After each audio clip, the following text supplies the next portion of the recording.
Mi estimado Eric, qué gusto saludarte en un día tan importante como esta investidura de Donald Trump. Este proceso de transición pacífica de mando que ha tenido implicaciones muy importantes a lo largo de todo el día. Sí, sin duda, Mariana, este es un día histórico, más allá de la posición ideológica que uno pueda tener o del alineamiento en esta guerra cultural que ha dividido a los Estados Unidos. Lo cierto es que este es un día para remarcar, lo veo tan importante y tan trascendente como seguramente la media en algún momento había visto la posesión de Barack Obama. Hay un parteaguas de la historia, creo que hay un momento más allá de nuestras apreciaciones subjetivas de cambio importante en los Estados Unidos y que seguramente la mayoría de los americanos confían en que va a revertir la enorme recesión, esta crisis económica en la que nos ha asumido una política absolutamente displicente e irresponsable de la administración feneciente de Joe Biden. Ha dilapidado una fortuna en dinero de los contribuyentes del Tesoro de los Estados Unidos en la guerra en Ucrania, una guerra privada de la familia Biden. Ha descuidado la frontera y con ello producido una crisis doméstica de inseguridad y finalmente ha tenido una muy pobre capacidad de proyectar ese liderazgo conciliador y ese garante de la democracia que solía ser la geopolítica de los Estados Unidos en Oriente Medio, en el Asia y también en Latinoamérica. Todo aquello creo que es parte de la agenda que espera revertir Donald Trump con esta batería de órdenes ejecutivas con la que abrimos este día de posesión presidencial. Fíjate que es muy interesante, porque yo decía al comienzo que se han producido muchos momentos históricos a lo largo de la jornada, pero uno de ellos sin duda ha sido la presencia de mandatarios extranjeros. Es la primera vez en la historia que hay mandatarios extranjeros como Milei, como Santiago Peña de Paraguay, como por ejemplo Giorgia Meloni, y donde además estuvieron personas cerca de su gabinete como Elon Musk, pero también gente como Zuckerberg, que ha llamado mucho la atención que estuviera también en esa toma de posesión. Y esto marca yo creo que una nueva forma de liderazgo, de que el mundo percibe ya a los Estados Unidos con una figura como Donald Trump, con un liderazgo total y absolutamente diferente. Sí, es cierto. Yo te voy a ser sincero, no tengo ningún tipo de favorecimiento por Mark Zuckerberg ni tampoco por Jeff Bezos, pero junto al CEO de TikTok estuvieron ahí para doblar rodilla, incluso pusieron el milloncito para participar, para asegurarse un asiento. Y es una buena señal, es una señal de que esas oligarquías que precisamente denunciaba Joe Biden y que de manera irónica cogobernaron con él, esos como Reid Hoffman, como Jeff Bezos, el mismo Alex Soros, esos poderosos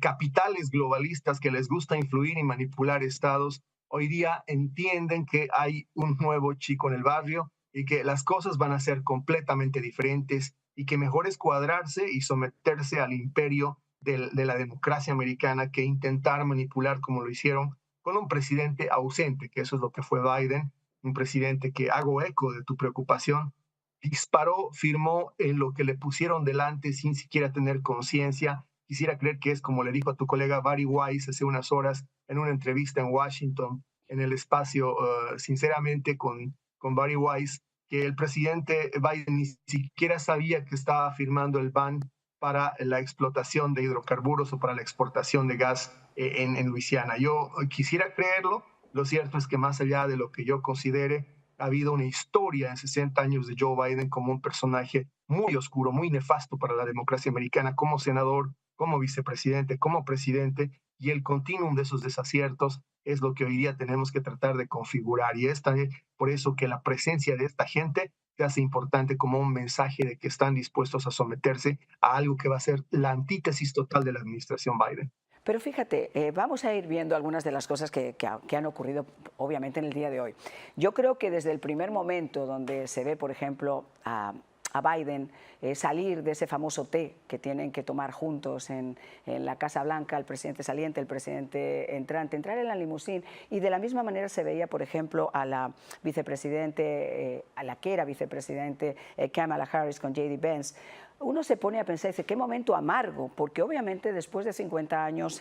a lo largo de su servicio a Estados Unidos, obviamente yo no creo que esa fue la forma que imaginó Biden de poder salir. Un presidente que se ha calificado, aquí tengo algunas encuestas, quizá como uno de los peores presidentes de la historia, un hombre al que su propio partido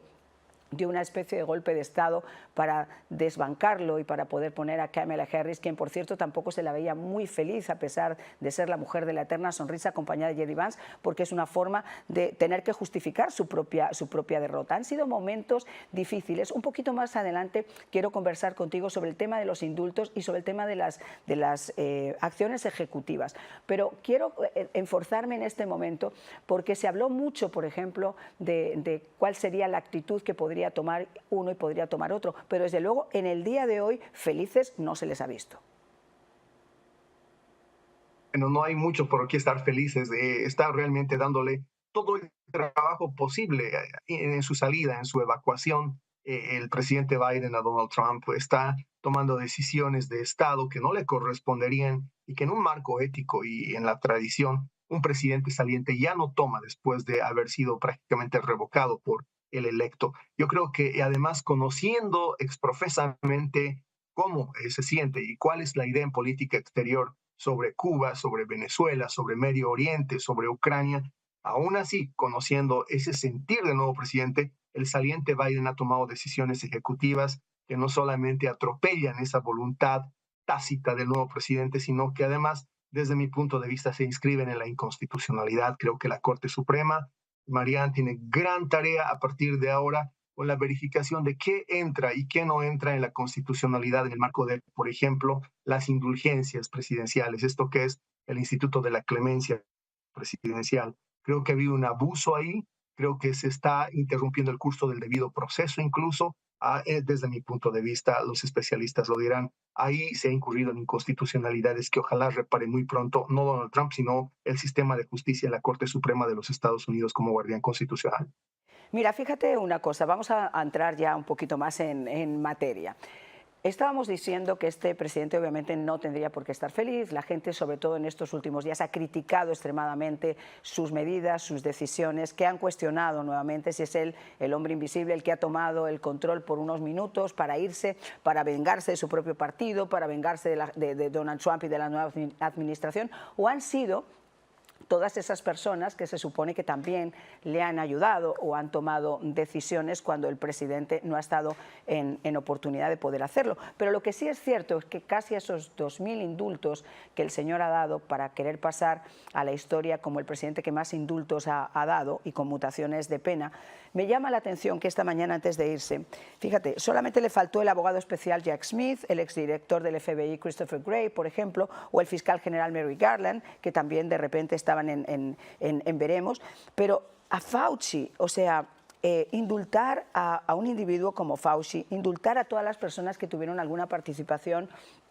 en los eventos del 6 de enero en el Capitolio, todos aquellos a través de los que los comités han querido de repente indagar qué más se sabía, cuál era la información a la que estaban. Recuerden ustedes, y hago un pequeño inciso, que desaparecieron cintas, desaparecieron cámaras de seguridad, el B-roll de cámaras de seguridad, desaparecieron audios. No se sabe por qué la señora Nancy Pelosi aceptó la responsabilidad cuando el presidente le llamó y le dijo hay posibilidades de que vaya a haber algún tipo de problema. No, yo asumo la responsabilidad por mí misma. Todo ese tipo de actitudes, todo lo que se habló, todo lo que se dijo, se ha perdido. Se ha perdido material de ese día, se ha eliminado material de ese día. No tenemos nosotros derecho como pueblo americano, independientemente de lo que finalmente pudiera haber decidido la justicia, al menos a saber realmente qué fue lo que pasó. No, sin duda. Y el Congreso está de acuerdo contigo. El subcomité sobre la pandemia de coronavirus evacuó, sabes, en diciembre 4 del año pasado, un informe lapidario sobre las mentiras de este gobierno y de la Organización Mundial de la Salud sobre el origen del virus COVID. Además está el fallo del gran jurado de Florida, que acompañó este pasado 7 de enero esa decisión, refrendando que además había una colusión federal privada para ocultar los fallos y los efectos de las vacunas, especialmente la AstraZeneca, y todo eso no se puede quedar en saco roto. Esta mañana el presidente Biden le ha dado perdón a lo que yo considero que es el grupo operador de un estado de excepción normalizado, esa es la categoría sociológica, que él ha dirigido y que con el pretexto de la pandemia suprimió importantes libertades. Ahora, ese juicio lo ganaron Luisiana y Missouri en primera instancia y en apelación en el quinto circuito y luego la Corte Suprema. Falló Amy Barrett, leyó, esa extraña Amy Barrett, leyó el voto de la mayoría diciendo de que no habían logrado sustanciar que el gobierno de Biden presionó realmente a las redes sociales para no informar o para censurar. Bueno, hace días nada más, don Mark Zuckerberg, abiertamente en el show de Joe Rogan, tu colega, dijo que habían presionado, habían insultado, habían amenazado, habían gritado a funcionarios de Facebook para asegurarse de que censuraran contenidos. Yo pienso que estamos ante un grupo que ha operado un estado de excepción, que la justicia tiene que auditar. Mark Milley, el general que tiene que explicarnos por qué llamaba a Beijing para darles garantías de que aquí nadie iba a hacerle caso al presidente en caso de un, Dios no lo quiera, de un extremo incidente nuclear. Queremos saber por qué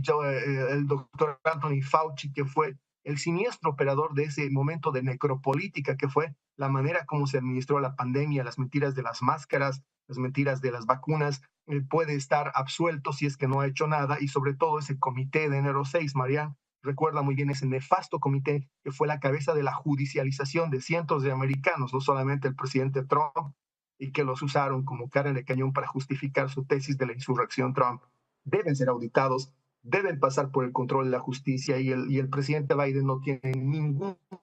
derecho a usar de la clemencia presidencial para darles a ellos en avance perdón si es que no hubo derechos. Fíjate, Eric, a mí esta mañana estaba comentando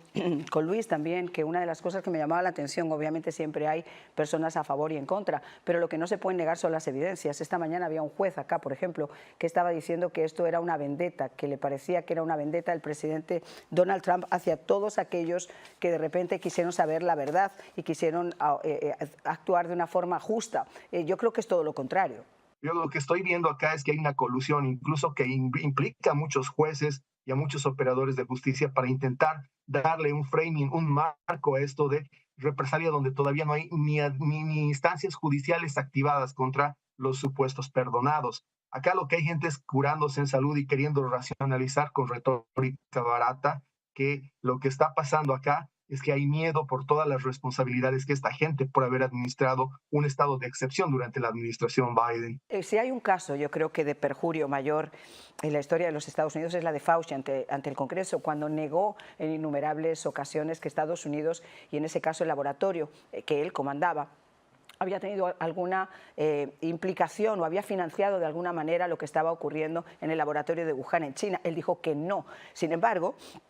en investigaciones posteriores que ha llevado ese comité, se han encontrado mails, se han encontrado pruebas fehacientes de que Fauci estaba enviando dinero a ese laboratorio donde se estaban haciendo pruebas sobre el COVID. Y este perjurio, que se considera un perjurio, yo creo que el pueblo americano es al que te digo que necesitamos saber realmente qué fue lo que pasó, igual que lo que ocurrió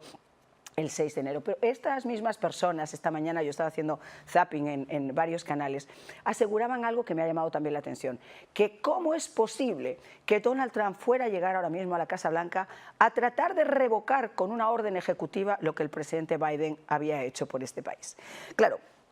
esto parece que es surrealista, o sea, esto parece realmente salido de una realidad virtual, de un metaverso que no tiene nada que ver con el que estamos viviendo. Porque si hubo un presidente que llegó a la Casa Blanca y nada más llegar empezó a firmar órdenes ejecutivas, además sin tener un plan B, con una política de puertas abiertas, como hemos visto, con todo lo que hemos visto, que no hace falta resumirlo ahora. 4 años que se resumen en lo que hemos visto y lo que la gente ha querido, independientemente de todo, que se haga un cambio. Eric, estas órdenes ejecutivas que va a firmar el presidente, él se comprometió y lo dijo ayer, lo dijo en su campaña, lo ha vuelto a repetir esta mañana. Tiene que haber cambio, tiene que haber un cambio y el pueblo americano ha votado por ese cambio y para efectuar el cambio hay que revocar lo que este señor hizo mal. Y si son 200 como si son 300, hay que revocarlo. No, si es una terapia de emergencia, Marianne, y tiene que así, administrarse inmediatamente. Y si en estas órdenes ejecutivas está incluida alguna que revierte otra orden ejecutiva dictada por la administración Biden, es completamente legal. Ahora, más allá de que hayan órdenes ejecutivas de Trump que revoquen las de Biden, Lo cierto es que la Corte Suprema tiene que examinar el Instituto de la Clemencia Presidencial, tiene que examinar lo que yo considero que es una especie de resabio, de residuo de la lógica de poder que trajo Inglaterra durante la colonia, es decir, una lógica de que las autoridades pueden tener ese marco de discrecionalidad que incluso las habilita para emitir criterios que van a ir en contrasentido o que más bien van a castrar lo que es el curso de la justicia ordinaria. Nadie puede, ni siquiera el presidente, desde mi concepción, constitucionalmente hablando, en avance castrar el curso de la justicia que está investigando o está tratando de hallar responsabilidades sobre algo con un perdón presidencial. Me vas a disculpar, pero América ha aprendido precisamente en los últimos 8 años que está todavía ausente de su constitución muchas cosas y la Corte Suprema debe empezar a legislarlas. El caso de corte, el privilegio de juzgamiento de exautoridades, el hecho de el doble enjuiciamiento o el respeto a lo que en Latinoamérica y creo que en España también se llama el no ser juzgado 2 veces por la misma causa, son parte de una arquitectura que todavía está pendiente de ser consolidada y a eso se suma esto. ¿Hasta dónde un presidente puede hacer uso de una prerrogativa que era más propia de monarcas, de discrecionales, a las que incluso el sistema judicial, que es independiente, debe someterse, incluso el ámbito de la justicia debe someterse? Pienso que hay límites para aquello. Es una discusión que seguramente en lo práctico inmediato las órdenes presidenciales, las órdenes ejecutivas del presidente Trump van a remediar, pero que en el largo plazo necesitan ser conciliadas y constitucionalizadas para que ningún otro abusivo de izquierda pueda volver a intentar violar los principios de la democracia norteamericana. Ahora, yo quiero preguntarte, muchas personas nos preguntan, yo también me hago esa pregunta. Yo sé que una orden ejecutiva, por ejemplo, puede llegar a revocarse. Por ejemplo, el impedir que en 625 millas de aguas federales se pueda empezar el fracking, que es una de las promesas que ha hecho Donald Trump para mejorar nuestra economía y sobre todo para hacer a nuestra nación independiente. O, por ejemplo, a nivel migratorio. Todo eso quizás se puede revertir, pero yo creo que la Corte Suprema de Justicia va a tener en los próximos días o en las próximas semanas una misión muy importante porque van a tener que empezar a poner orden en los indultos presidenciales, en a quién se dan, cómo se dan, si se pueden dar con carácter de por si acaso, porque es indudable que una persona que no ha cometido un delito o que ha cometido un delito pero no ha pasado por la justicia y por lo tanto no tiene una condena, simplemente porque se le esté investigando se le pueda indultar, por ejemplo. Es decir, el presidente Trump puede indultar ahora, si le da la gana, del año 2040 al año 2060 a sus nietos y bisnietos de cualquier delito que puedan llegar a cometer. Y de la misma manera las órdenes ejecutivas que yo estoy diciendo. Yo me imagino que aunque se demoren, sí van a poder ser revocadas. Sí, sin duda. Si no, estamos otra vez en la edad monárquica, porque es un privilegio monárquico perdonar a alguien que todavía no ha sido ni siquiera encausado ni menos hallado culpable. Es una bula papal, eso es lo que los papas vendían en el siglo III, en el siglo XII a los monarcas, un perdón a prueba de todo, y eso es una grosería absoluta. Pero quiero decirte que además parte de la batería de resoluciones o de órdenes ejecutivas intenta precisamente atacar eso, el espíritu de una revolución